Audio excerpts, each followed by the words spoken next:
Hace un par de semanas atrás estuvimos charlando con Pablito Bío, periodista, el amigo, además, sobre cuestiones que tenían que ver con un festival que se estuvo realizando por la revista Guacho.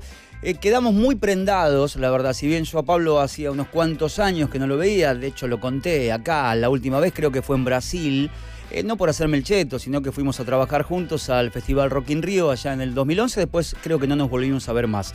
Y la verdad es que terminó la charla, que no fue una columna, y nos quedamos pensando, digo, tanto Lucila como yo y él, che, salió muy bueno, estaría piola hacer algo, ¿por qué no? A él le daban ganas también y dijimos, aprovechate a fin de año, después veremos qué es lo que sucede, pero teníamos este tiempo para poder llenarlo con cosas que, a ver, entendemos que vale la pena comentar. Vieron que yo a veces me cuelgo, como en el día de ayer, a contar, no sé si son historias, algunos casos por fuera del país que han tenido un ribete de importancia, que han sido excepcionales, icónicos, ¿no? Como Estudio 54, la década del 70 de Lennon, la división de las Alemanias post Segunda Guerra Mundial, temas que le interesan a la juventud, básicamente. Y también estuvimos revisitando por ahí lo que había sido esa situación particular del desfile del orgullo gay y por qué nace y lo que sucedió aquella noche del 69 en el Stonewall Inn. Y en el caso del día de hoy, Pablo se va a encontrar con ustedes y con nosotros hablando de algunos hechos periodísticos puntuales que han tenido una resonancia muy grande, algunos que quizás conocemos solamente su enunciado o su título y no profundizamos. Y creo que tenemos el tiempo para hacerlo y la verdad creo que quien está del otro lado viéndonos ahora tiene también ese interés. Lo que pasa es que si a veces no te lo dan o te lo dan en un envase demasiado sacro, demasiado solemne, o te meten, digamos, esa especie de velocidad crucero de una charla media aburrida, espero que esta no lo sea, por ahí no son temas que lo tenés a mano y no te interesan. Ahora, cuando están planteados desde otro lugar, yo creo que está bueno, no como divertimento, sino como un atractivo más. No sé por qué ya cerca de los 30 años le seguimos diciendo Pablito Bío, pero bueno, será Pablito para siempre. ¿Cómo andás, Pablo? Don Pablo, ¿qué dice? Dani, querido, qué lindo escucharte, qué lindo verte, como siempre, un placer. Obviamente no es el mejor día, creo que para todos los que nos gusta jugar a la pelota, ver un partido de fútbol, bueno, ya sabemos lo que es. Pero bueno, la verdad que sí, feliz de estar acá con vos, triste por dentro, pero feliz de estar acá con vos y charlando un poco, contando estas historias, que me parece que, como hablamos antes, es un poco darle lugar a la persona por fuera de la historia, ¿no? Que creo que es interesante a veces saber un poquito más de lo que muchas veces escuchamos así por arriba, historias que pueden ser súper interesantes, todo, pero no tenemos esos datos o esa persona detrás. Así que un poco lo que vamos a hacer hoy es empezar a descubrir esas historias, esas personas que están detrás de hechos muy conocidos, quizás no tanto para algunos, para otros un montón, pero esas historias de personas detrás. Yo los llamo héroes anónimos, algunos lo pueden llamar simplemente personajes históricos, no sé, a mí me gusta ponerle ese mote de héroes anónimos. Y está bueno también que lo cuentes porque otro de los elementos a tener en cuenta es el tiempo. Y a veces no tenemos ese tiempo, ¿viste? Y por ahí ahora hay gente que está mucho laburando, supongo, algunos haciendo nada, algunos otros en la casa, y se lleva esto de regalo y ya suma algo más, siempre hay una puertita para abrir. Creo que todos tenemos un signo de interrogación en la frente y queremos saber un poco más y a veces nos quedamos ahí, como escuchar un disco de Miles Davis. Pero en este caso quisiera que nos cuentes un poquito ¿quién es Chelsea Manning y por qué hablamos de una de las filtraciones más grandes de la historia, Pablo? Me gusta que lo plantees así y yo como primer interrogante te voy a preguntar a vos, Dani, que calculo, entiendo tu respuesta, pero para todos la abro. Si escuchaste hablar o conoces un poco de Wikileaks o Julian Assange, me imagino que sí, ¿no? Pero ahí está como la pregunta. Vos sabés que lo tengo mucho más, de nombre y saber qué hay detrás de Assange, más que nada cuando su caso pasó de ser de la página, viste, del diario imaginario, red social a policial, y ahí decís, wow, ya al ser policial es como que le suma otro elemento de atracción muy grande, pero tiene que ver un poquito con eso, con un tipo que ha sido vital para más de un país, ¿no? Porque se lo estaban tironeando inclusive en los últimos tiempos, y uno de esos casos muy sonantes aún a día de hoy. Sí, de hecho, mal no recuerdo, fue el año pasado, también para esta época, lo liberaron, entre comillas, ¿no? Tenía asilo político en la Embajada de Ecuador, lo liberaron y ahora está preso en una cárcel en Londres, por ende Julian Assange es preso político, podríamos llamar. Pero para entender un poco por qué a Julian Assange se lo acusa de un montón de cosas en el mundo, hay que entender primero creo que la historia de Chelsea Manning, que es la historia que hoy vamos a contar un poco. Y la primera pregunta obviamente es ¿quién es Chelsea Manning? Chelsea Manning nace como Bradley Edward Manning, para empezar, un 17 de diciembre de 1987 en la ciudad de Oklahoma. Es un chico, ahí como lo pueden ver, es un chico que se lo veía un rubiecito, con rasgos muy de niño campestre, de niño explorador, quizás se podría llamar. Ese tipo de perfil es el que lo catapultó en un punto o empezó a generarle los primeros problemas, ¿no? Que en el colegio sufrió un bullying. Hablar de bullying hoy en día es muy normal, quizás en el 88, 89, 90 era algo más difícil. Bueno, se lo maltrataba, entre comillas, digo, por su perfil medio amanerado.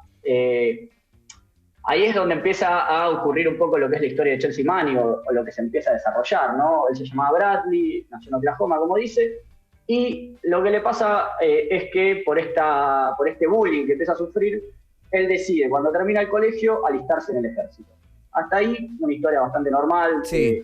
También es interesante entender el contexto, ¿no? Que en Estados Unidos muchas veces, como nos pasa acá, ¿no? Que las noticias nos bombardean con noticias todo el tiempo, empezamos a escuchar un montón de cosas, y en Estados Unidos, durante los casi finales de los 90 hasta hoy en día, se habla mucho de petróleo, de guerras, Medio Oriente, todos territorios donde Estados Unidos va, pone su fichita, pone su gran grano de arena y hace explotar bombas. Bueno, imaginar a un chico como Bradley Manning educándose con eso en la cabeza le hizo definir, por así decirlo, alistarse en el ejército. Igual entonces, no es un tema, 2007, perdón Pablo, no es un tema menor, porque si ven muchas series o algunos documentales que tienen que ver sobre algunas infancias complicadas en Estados Unidos, es como la entrada al ejército para muchos es una salvación de la familia, para otros es escapar a esto que decías vos, a una situación adversa escolar. Por ejemplo, algunos padres inclusive cuando dicen mi hijo no tiene futuro, al ejército, es como que lo entienden como esa máquina que te va acomodando medio a los bifes, ¿no? Entre disciplina y un rasgo de rigidez muy marcado. Es que un poco es eso, lo traía a colación justamente así porque me parece que a nosotros también acá en Argentina nos pasa, ¿viste? Estamos bombardeados o educados constantemente con el noticiero que nos habla del dólar, nos habla de la política, la grieta, entonces es imposible que no pensar que la gente se educa con ese pensamiento en la cabeza y después sale a la calle pensando en eso. Bueno, claro. En este caso es algo muy parecido, hablando de petróleo, de guerra, explosiones. El chico que era Bradley Manning a los 17, 18 años decía alistarse en el ejército. Acá voy a hacer también una pequeña salvedad que está bueno. En varias entrevistas que estuve viendo, sus ex compañeros decían que él se había alistado en el ejército con esta intención de poder darle una mejor vida a su familia, que es lo que vos decías, poder pagar sus estudios universitarios en un futuro en una universidad que en Estados Unidos sabemos que es casi imposible poder pagar eso. Pero él, bastante después, en estas entrevistas que se dan luego por todo lo que vamos a contar, él cuenta que en realidad él se alista en el ejército para poder desprenderse de esa presión que él tenía muy grande de sentirse mujer. Él creía que en el ejército iba a poder dejar de sentirse mujer. Claro. Entonces, en el 2007, Bradley Manning se alista en el ejército. Ahí lo que pasa es una serie de desencadenantes que lo llevan en el 2009 a estar en una de las bases de operaciones de Bagdad.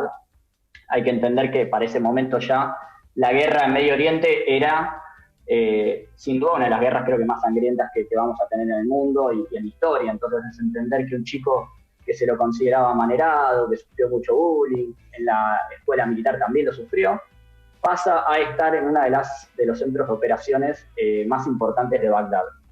Él se recibe, digamos, o termina la carrera militar como analista en sistemas, por ende lo ponen enfrente de una computadora. Acá también me parece que está bueno hacer una pequeña diferenciación, ¿no? Porque ser analista en sistemas para los militares, o en general en Estados Unidos, digamos, es algo que tiene un renombre muy espectacular y todos vamos a decir, qué bueno, sos analista en sistemas para el gobierno militar. Y cuando se va del otro lado se nos suele llamar hackers, efectivamente, que me parece que ahí está como la pequeña diferenciación entre quienes usan su conocimiento en computadoras para llegar a otros lugares y quienes lo hacen militarmente y de repente se defiende su postura. En el 2009, lo que le pasa a Bradley Manning estando en el ejército es empieza a recibir un montón de información en su computadora con archivos clasificados. ¿Qué es lo que pasa? Si a vos te llega un archivo que dice clasificado, secreto, no divulgar o lo que sea, abrilo, me está diciendo. Varias preguntas, ¿no? Claro, me parece que es como que la gran pregunta, ¿qué será tan clasificado para el ejército estadounidense? ¿Qué estará pasando acá atrás? Y en ese contexto surge la primera divulgación de Wikileaks, que es sobre el 9/11. Pusieron varios cables que en ese momento se estaban...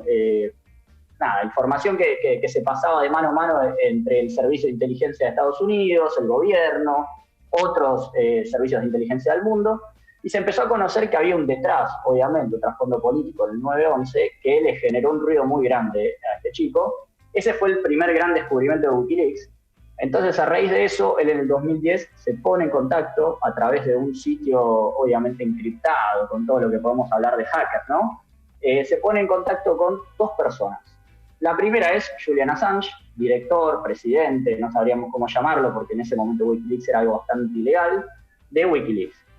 Empiezan a cruzar varios mensajes que hoy en día son conocidos y son mensajes muy secos de dos personas que evidentemente lo que es la relación social no se les daba tan bien. Vale destacar que Julian Assange también era un hacker australiano, entonces se lo conoce como hacker. Sus mensajes eran, Dani, era como que yo te mando un mensaje a vos: hola, ¿cómo estás? Bien, tengo la mayor filtración de secretos de Estados Unidos. Ah, bueno, ok, me lo compartís, ¿entendés? Como si fuese que estaban hablando de che, Dani, vamos a tomar una cerveza, bueno, claro, dale, claro. Seguro. Entonces, se empieza a dar como una serie de mensajes donde, cuando uno los lee hoy en día, empieza como a repreguntarse un montón de cosas. Esto pasa porque, bueno, el 12 de julio de 2017, vuelvo un poquitito atrás, estamos hablando del 2010, él empieza contacto con Julian Assange. En el 2007 hay un ataque bombardeo en Bagdad, donde mueren dos periodistas de Reuters. Los que no saben qué es Reuters, es la cadena o la agencia de noticias quizás más grande del mundo, de Reino Unido. Y Reuters empieza a buscar a los culpables. Empieza a reclamar que se le dé una respuesta de por qué se mató a esas dos personas en Bagdad, que eran dos periodistas de ellos, que no estaban haciendo nada ilegal, que no tenían nada que ver con la guerra, solamente estaban cubriendo información. Eso nunca se da a conocer, no por parte del gobierno de Estados Unidos. Lo que sí pasa es que al chico Bradley Manning le llega un video donde dice clasificado, no mostrar, privado, secreto, y tenía justamente este video donde él ve como un helicóptero Apache empieza a tirar tiros para todos lados, básicamente. El video es muy, muy profundo, pero bueno, él decide a través de una pequeña carta que le manda a Julian Assange, que ahora voy a leer, dar a conocer todos los archivos clasificados, que son más de 500.000 archivos clasificados de la guerra de Afganistán y la guerra de Irak, y a través de una carta que, como te digo, era bastante corto, el chico Bradley Manning le da a conocer este video que estamos viendo, que la verdad que es impresionante. Sí. Y dice lo siguiente: tengo en mis manos documentos de significancia histórica tanto de Afganistán como Irak. Este es probablemente uno de los documentos más significantes de nuestro tiempo, que puede ayudar a remover la niebla de la guerra y revelar la verdadera naturaleza de la guerra asimétrica del siglo XXI. Que tengan un buen día, Bradley Manning. Ah, cortito y al Obviamente, pie, si a vos te llega este mail y te mandan este video, creo que lo primero que haces es decir, bueno, acá tengo como algo que puede cambiar el curso de la historia para todos, ¿no? Obviamente es un documento histórico que cambió la guerra, sin dudas. Lo que le pasaba a Bradley Manning en este momento es: empieza un proceso de transformación personal, a darse cuenta que él estaba en un cuerpo de hombre siendo mujer, y un proceso personal de ver las injusticias del mundo que él consideraba que él podía cambiar un poco el rumbo de la historia. Entonces, igual, Pablo, perdón, qué de encrucijadas que tenía encima, ¿no? Porque no solamente está esta cuestión que tiene que ver con el gobierno de Estados Unidos y con el poder militar de Estados Unidos, que hasta en algún momento, son como casi entes paralelos en cuanto a la importancia que tienen de forma interna. Y por otro lado, lo que pasaba con su sexualidad. No quisiera estar en la piel de Manning en el año 2007, 2009, 2010 y tampoco un poco más adelante, valga la redundancia, porque tenía que manejar cosas primero internas de un montón de preguntas y lo que tiene que ver con el alrededor y después de una infancia como la que tuvo. Y por otro lado, a ver, que vos tengas esa información y que la manejes, es como manejar una bomba. No estás jugando, y más siendo parte de la guerra, puede desaparecer un bombardeo, te mandan a tu casa la bandera, te dicen caído en combate y ya está, se terminó. Sí, hay una frase de él que creo que resume un poco esto que vos decís, que es cuando él dice: dejé de ver cifras y números en los archivos que le mandaban, porque todo lo que pasa en una guerra obviamente tiene que ser reportado. Dejé de ver cifras y números para pasar a ver personas. Creo que es humanizar un poco la guerra, es lo que nos cuesta tanto, esa frialdad de repente ver una explosión y no pensar en, che, pará, ahí había gente, había familias, puede haber una persona que era totalmente inocente. Bueno, justamente lo que él empieza a hacer como ese gran ruido en la cabeza es, che, loco, lo que está pasando acá, lo que yo tengo contacto constantemente, son vidas humanas. No importa si de repente vos crees que es tu enemigo o no. Yo acá lo que estoy viendo, y encima, obviamente, con matanza de inocentes, y en este caso, 2 periodistas de Reuters, que claramente es lo que generó quizás el gran impacto a nivel mundial. Todo esto, resumidas cuentas, los 500.000, un poco más, de documentos que él filtra a Wikileaks, que Wikileaks los empieza a dar a conocer gracias también al apoyo periodístico de los diarios más importantes del mundo, tiene también mucho que ver con la tortura que había en Guantánamo. O sea, él da a conocer 3 aristas distintas de documentos. La guerra de Irak, la guerra en Afganistán y los documentos secretos de Guantánamo de torturas a gente que supuestamente, o por lo menos lo que él da a conocer, eran inocentes y se los torturaba para sacarles información. Todo esto lleva a la conclusión, obviamente, o lleva al final de que obviamente Chelsea Manning o Bradley Manning en su momento termina siendo juzgado por la Corte de Estados Unidos como traición a la patria. Habría que ver qué definición tiene la traición a la patria en estos casos, ¿no? Que es un término bastante raro, porque la realidad es que creo que todos podríamos pensar que lo que él hizo no fue más que dar a conocer una serie de documentos donde se mostraban injusticias de todo sentido. Nada, el video que estamos viendo creo que... No, el video es tremendo, como... Es tremendo. Si alguien no lo ve, le cuento o nos está escuchando, digo, hay lo que parecería ser una operación militar. En este caso, una toma desde arriba que tiene la cruz clásica del medio donde uno apunta al objetivo y ves disparos, ves bombas, gente que muere, que cae al piso. Es un ataque, la verdad, furioso y muy fuerte de ver también. Esta es una de las cosas por las cuales él se comienza a complicar, más allá de otro tipo de archivos con textos. Sí, este fue el que le marcó a él, seguramente. Parece un videojuego. Parece un videojuego, no ver, digamos, sí. Es 2 militares hablando con una pantalla en negro, con una cruz, que es obviamente la puntería, diciendo, creo que vimos gente que tiene armas, que eran justamente las cámaras de los periodistas de Reuters, por ende lo que confundió mucho fue la cámara, el lente de la cámara. Y empiezan a decirse, estoy listo para disparar, ¿te parece? Sí, dale, matémoslo, como una serie de mensajes como muy fuertes para pensar en un ataque a gente inocente, ¿no? Y además, uno de ellos, guerra... en un momento, perdón, Pablo, dice, buen tiro, y el otro le dice, gracias.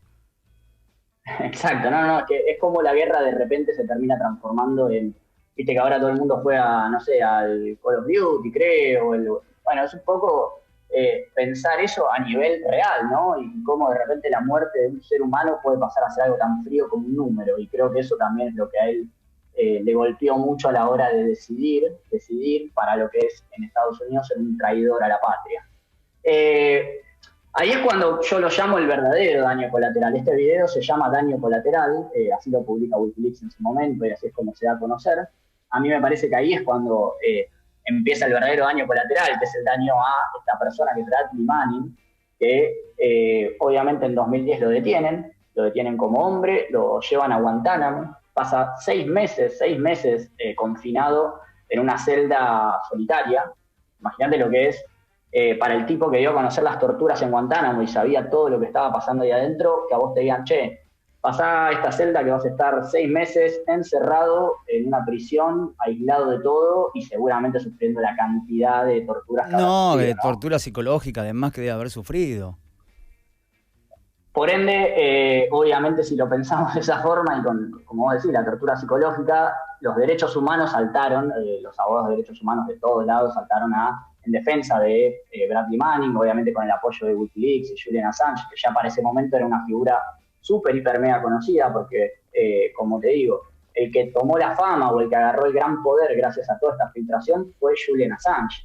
A Bradley Manning se lo conocía poco y nada, de hecho justamente es un poco la idea de conocer a esta persona detrás de esta gran filtración, la filtración más grande que hubo. Y lo que pasa acá es que después de esos 9 meses y entrando a juicio, donde se lo empieza a juzgar más por por el caso de traición a la patria, Bradley Manning decide pasar a ser mujer, obviamente una mujer transexual llamada Chelsea Manning, y es donde empieza por ahí el mito de Chelsea empieza a crecer mucho más. ¿Por qué? Porque una mujer transexual en una prisión, juzgada por traición a la patria, después de haber sido torturada en Guantánamo, me parece que ahí hay como un personaje muy fuerte, ¿no? Que hasta podría ser perfectamente un caso de político o un caso de héroe nacional, quizás si lo llevamos a algo un poco más extremo en Estados Unidos. Nada, ahí es cuando él empieza a cambiar su sexo, estando en prisión, que tampoco es un dato menor, digamos. Vos estás en prisión, pasás salís de Guantánamo, obviamente, pero pasás a otra prisión y decidís cambiar de sexo. Sí, no es el momento ni el lugar, claro. Y eso marcó mucho, la marcó mucho, digamos. Ahora vamos a empezar a hablar en femenino, porque justamente cuando él cambia el sexo y pasa a ser Chelsea Manning, él se considera mujer, se lo permiten dentro de la prisión, que fue el primer caso donde en Estados Unidos, imagínate que tener un tratamiento hormonal y poder cambiar tu sexo, operarte, ya debe costar una fortuna si uno lo quiere hacer de forma lo más personal posible. Imagínate estando en prisión sin tener dinero para nada. Salió, bueno, obviamente la justicia le permitió, digamos, en algún punto, cambiar de sexo. Y estando preso, que le habían dado 35 años de prisión, primero le querían dar 130 años, o sea, cadena perpetua, era algo, insoportable, digamos. Para alguien que en su cabeza, por lo menos, lo que quiso hacer era dar a conocer algo que se hizo mal, ¿no? Porque es un poco esa dicotomía entre lo que está bien y lo que está mal. Bueno, el tipo pensó que estaba haciendo unas cosas correctas, después está en cada uno con juzgarlo, pero se le da 35 años de prisión durante la presidencia de Obama, y lo que pasa acá es un poco que Julian Assange, que estaba en la Embajada de Ecuador en Londres, pide que la única forma de que él se entregue al gobierno estadounidense es si liberan a Chelsea Manning.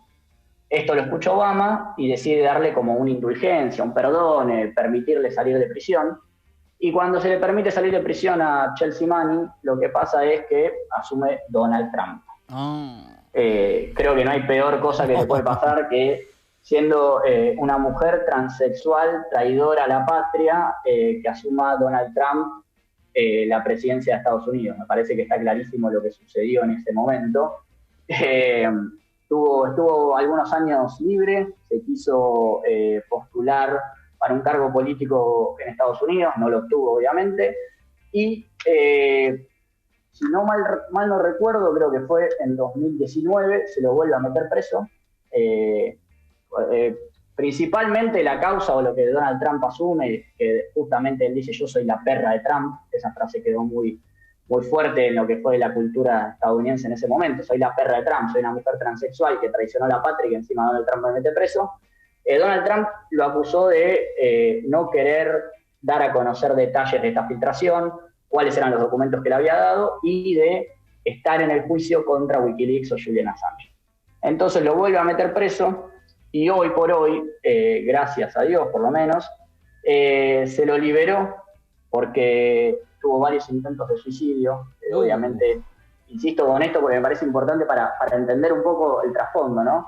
Ser una mujer transexual en una prisión en Estados Unidos y encima siendo traidora a la patria, creo que define completamente cómo la vas a pasar ahí adentro, ¿no? Entonces, la cantidad de intentos de suicidio que tuvo hicieron que sus abogados puedan pedir por lo menos su liberación por el momento.